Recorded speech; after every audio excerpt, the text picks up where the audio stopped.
Welcome to Business Concern.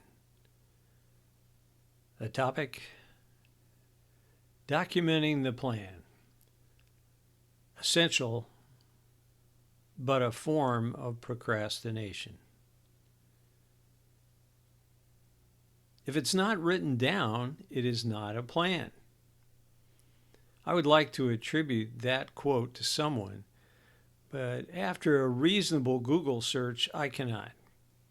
Nonetheless, I have heard the phrase and repeated it many times. The phrase makes sense for two basic reasons. First, writing something down is a fundamental way to rethink and confirm a thought process and decision. Second, it is difficult to communicate using only an oral means of communication. I rarely have anyone contest these observations. Documenting a business plan in writing can be a formidable task. As with many formidable tasks, it can be a point for procrastination to occur. This tends to happen when the production of the plan documentation takes priority over the initiation of the plan. Most of us are familiar with spectacular plan documentation, which has not escaped from a 3-ring notebook or a PowerPoint presentation. On the other hand, if the plan format is dynamic, this does not occur. A dynamic plan utilizes a plan format which documents and communicates simultaneously. Generally, a plan format which is dynamic is used for shorter-term goals, such as those involved with operational plans. However, short-term goals emanate from long-term strategic goals which need to be in place. If it takes a long time to set long-term goals, it will be longer before actions taken to reach the goals can be implemented. Now, a plan is a series of decisions beginning with the setting of a goal, determining the actions to be taken to achieve the goal, monitoring the effectiveness of the actions as they are taken, and revision of the actions or goals to continue progress toward meeting goals. Here's what often happens. The policy-making group of a business, usually the owners, share values and set long-term goals. By definition, these goals are general and describe the common interests among the owners of the business. These long-term goals need not be publicized beyond the owners, but certainly can be. The important aspect is the communication among the owners that frames the perspective for the setting of short-term goals, usually 3 years or less. The setting of short-term goals is enmeshed with long-term goals, and the short-term goals are not communicated effectively to the managers who will determine the actions taken to meet the goals. Sometimes this is because of confused privacy concerns or a desire to limit knowledge about ultimate motivations. Often there's not a timeline for the goal-setting discussions. All of this gets wrapped up in the writing of the plan and the presentation of the plan, thus creating a long period of time from the initial setting of long-term goals to the taking of action to reach short-term goals. The question is, when will the plan escape from the process of documenting and presenting the plan?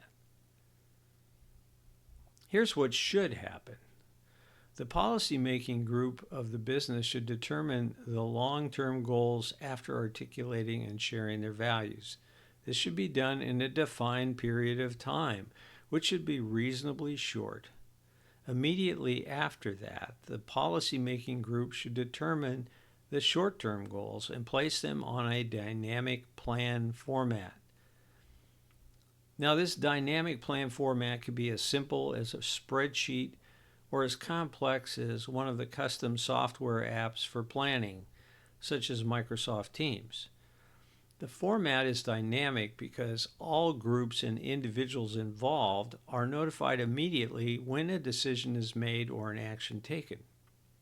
Once the short-term goals are on the format, the management group should place the actions to be taken on the format, and as these actions are executed, the management group should place monitoring information indicating the effectiveness of the actions taken.